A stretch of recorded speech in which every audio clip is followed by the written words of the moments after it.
नमस्कार दोस्तों, आप सुन रहे हैं कहानी गोल्ड। साहित्य के खजाने से कुछ अनमोल कहानियाँ। आइए सुनते हैं हम सबकी चहेती लेखिका मालती जोशी जी की एक और कहानी, कसैला सच। सुपरमार्केट से निकलकर मैंने गाड़ी सड़क पर डाली ही थी कि पड़ोस की नीलम नजर आ गई। पिछले महीने जब मैं इसी तरह सामान लेकर आ रही थी, वह मुझे इसी समय इसी जगह पर मिली थी। मैंने गाड़ी उसकी बगल में खड़ी करके दरवाजा खोला और आवाज दी, नीलम। वह चौंक पड़ी, फिर बोली, अरे आंटी जी, आप क्यों तकलीफ करती हैं, मैं चली जाऊंगी। मैंने कहा, बहस मत करो, चुपचाप भीतर आ जाओ, नहीं तो भोंपुओं का कोरा शुरू हो जाएगा। उसने देखा कारों का एक काफिला बेसब्री से हम लोगों की ओर देख रहा था। वह चुपचाप बैठ गई। उसके दरवाजा बंद करते ही मैंने गाड़ी स्टार्ट कर दी। तुम्हारा ऑफिस क्या यहीं कहीं पास में है? पिछली बार भी तुम यहीं मिली थी। ऑफिस तो यहाँ से 2-2.5 किलोमीटर पर है। और यहाँ से इतना ही अपना घर पड़ता होगा। रोज इतनी दूर पैदल आती जाती हो? मैंने पूछा। नहीं, जाते समय तो बस में जाती हूँ, समय पर पहुँचना होता है ना। लौटते समय थोड़ी तफरीह कर लेती हूँ। एक बार घर पहुँच जाओ तो फिर निकलने का सुभीता नहीं होता। घर से दफ्तर और दफ्तर से घर, बोर हो जाती हूँ। यहाँ खुली हवा में थोड़ा घूम लेती हूँ, रास्ते की चहल पहल देख लेती हूँ, अच्छा लगता है। अच्छा तो लगता ही होगा, मैंने सोचा। घर पर ऐसा क्या है जिसके लिए जल्दी पहुंचने की इच्छा हो? सदा के बीमार पिता, चिड़चिड़ी करकशा माँ और 3 छोटी बहनें। सोचती होगी जितना समय बाहर निकल जाए अच्छा हो। गली के मोड़ पर पहुंचते ही उसने कहा, आंटी जी प्लीज मुझे यहीं उतार दीजिए। क्यों, और कहीं जाना है? गाड़ी रोकते हुए मैंने पूछा। पिछली बार आपके साथ आई थी और उसके 2-4 दिन बाद ही आप शायद मेरे लिए कोई रिश्ता लेकर पहुंच गई थी। तब माँ ने बहुत हंगामा मचाया कि शादी के लिए मैं इतनी बेसब्र हो गई हूँ कि पड़ोसियों से चिरौरी करती फिरती हूँ। देखो नीलम, घर में शादी लायक बेटे बेटी होते हैं तो प्रस्ताव आते ही हैं, उसमें बुरा मानने जैसी तो कोई बात नहीं है। रही बेसब्री की बात, तो तुम कोई 15 साल की तो हो नहीं।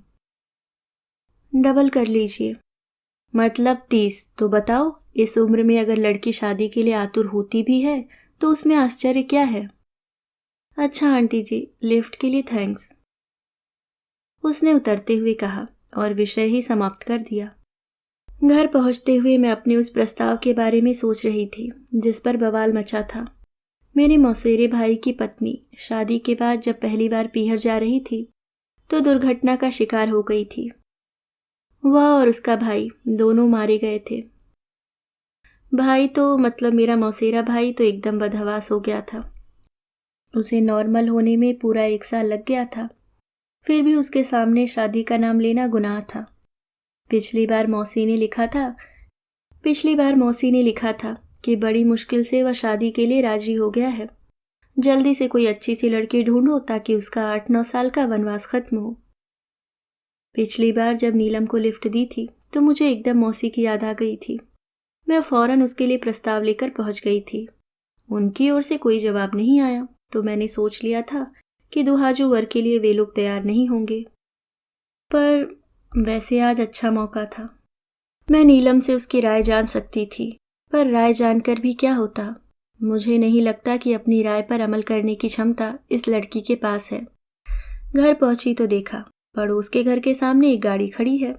नुपुर ने दरवाजा खोला तो मैंने पूछा, पड़ोस में कोई बीमार है? हाँ। कौन? अंकल जी। क्या हो गया? अब घर में भी आओगी कि बाहर खड़े खड़े ही सब पूछ लोगी? उसने झल्लाते हुए कहा। मुझे बुरा लगा, भला इसमें झल्लाने जैसा क्या था? डॉक्टर की गाड़ी देखी तो पूछ लिया, पर आजकल की लड़कियों के तेवर मिलते ही नहीं हैं। फिर मैं बिना कुछ बोले भीतर आ गई और शॉपिंग बैग खाली करने लगी। नुपुर मेरे आसपास मंडरा रही है। मैं समझ गई कि उसे कुछ कहना है और मेरे पूछने की प्रतीक्षा कर रही है, पर मैं जानबूझकर व्यस्तता का नाटक करती रही। उससे नहीं रहा गया तो बोली, मम्मी पता है अंकल एकदम बेहोश हो गए थे। क्यों? मेरी भी उत्सुकता जाग उठी थी। पूनम दीदी ने शादी कर ली। क्या? फोन सुनते ही अंकल गश खाकर गिर पड़े। अरे वो नीलम अच्छी भली मेरे साथ आ रही थी, पता नहीं क्यों कॉर्नर पर उतर गई। जानबूझकर उतर गई होंगी, उन्हें पता होगा घर पर कैसा कोहराम मचा होगा। सोच रही होंगी जितनी देर से घर पहुंचूं अच्छा है। मतलब नीलम को सब पता है? उन्हीं की तो प्लानिंग है। पता है पूनम दीदी का लंबे समय से अफेयर चल रहा था। बड़ी दीदी ने कहा माँ पापा को मनाने के चक्कर में मत पड़, शादी कर ले, कोई भी लड़का तेरे लिए जिंदगी भर बैठा नहीं रहेगा। पर वह नहीं मानी। जैसे ही आंटी जी के सामने बात उठाई, आंटी जी भड़क गई। अभी बड़ी बैठी है तो तुम्हारी कैसे कर दें? अब आप हाथ पर हाथ धरे बैठे रहेंगे तो बड़ी छोटी सब जिंदगी भर बैठी ही रहेंगी। एग्जैक्टली, पूनम दीदी ने बिल्कुल यही शब्द कहे तो आंटी आग बबूला हो गईं। बोली, शादी को इतनी उतावली है तो जा अपने आप कर ले। पूनम दीदी ने कहा, बस तुम्हारी आज्ञा चाहती थी, वह मिल गई, अब कर ही लूंगी। तुम्हें ये फर्स्ट हैंड न्यूज़ किसने दी? अभी मैं और सोनम डॉक्टर को लेने गए थे ना, तब उसने बताया। खबर सनसनीखेज तो थी, पर मुझे आश्चर्य नहीं हुआ। अरविंद का प्रस्ताव लेकर मैं उन लोगों के यहाँ गई थी, तभी पूनम के मिजाज और तेवर देख लिए थे। समझ गई थी कि ये लड़की इन सबसे अलग है। उस दिन चाय पूनम ने ही बनाई थी। हम लोगों को कप पकड़ाते हुए उसने आवाज दी थी, छोटी जा पापा को चाय दिया। उसके 2 बार पुकारने पर जब छोटी हाजिर नहीं हुई तो माँ ने कहा, तुम्हें मालूम है बाहर वालों के सामने छोटी कहने से वह चिढ़ती है, तो क्यों चिढ़ाती हो? फिर पूनम ने बड़े नाटकीय अंदाज में आवाज दी, रेशम रेशम बेटे पापा को चाय दे आओ। उसकी इस अदा पर माँ को ताव आ गया। बोली, तुम ही पापा को चाय दे आओगी तो छोटी नहीं हो जाओगी, लाओ मुझे दो। और वे कप लेकर पति के बैठक में चली गई। मैंने कहा, तो छोटी का नाम रेशम है? मुझे तो पता ही नहीं था। बड़ा प्यारा सा अनयूजुअल सा नाम है। आंटी जी ये सीरीज चलती रहती तो आपको बहुत सारे अनयूजुअल से नाम सुनने को मिलते। मैं तो सन्न रह गई, यह लड़की है कि तूफान। शाम ये दफ्तर से लौटे तो मैंने कहा, मकान मालिक बीमार है, देखने चलें? बीमार तो वे सदा से हैं, अच्छे हो गए हों तो देखने चलते हैं। मजाक मत कीजिए, दिस इज समथिंग सीरियस। मैंने जब उन्हें सारा इतिहास बताया तो बोले, रहने दो, हमारी गुडविल का भलमनसाहत का गलत अर्थ भी लिया जा सकता है। वे सोचेंगे कि हम उनके जले पर नमक छिड़कना चाहते हैं। 4-5 दिन पड़ोस में बड़ा सन्नाटा रहा, जैसे कोई गमी हो गई हो। दिन भर चीखता रेडियो, गुनगुनाती लड़कियां, सब चुप थे। सहेलियों का जमघट नदारद था, इसलिए खिलखिलाहटें भी सुनाई नहीं देती थीं। आंटी जी की मेहरी से, सब्जी वाले से, झाड़ू वाले से होने वाली चकचक के अभाव में वातावरण एकदम शांत था। उस रात हम दोनों पान खाकर लौट रहे थे। गली से थोड़ी दूर पर ही थे कि इन्होंने मेरा हाथ दबाकर धीरे से कहा, वो देखो तुम्हारी चहेती लैंप पोस्ट के नीचे खड़ी है। मैंने देखा, सचमुच गली के मुहाने पर नीलम खड़ी थी। इन्होंने जैसे मुझे ताकीद करते हुए कहा, चुपचाप निकल चलो, उसे आवाज मत देना, नहीं तो वो एम्बेरेस हो जाएगी। गली की चौड़ाई होती ही कितनी है, फिर भी मैं इनके डर से सिर नीचा करके चली जा रही थी कि उसी ने आवाज दी, आंटी जी।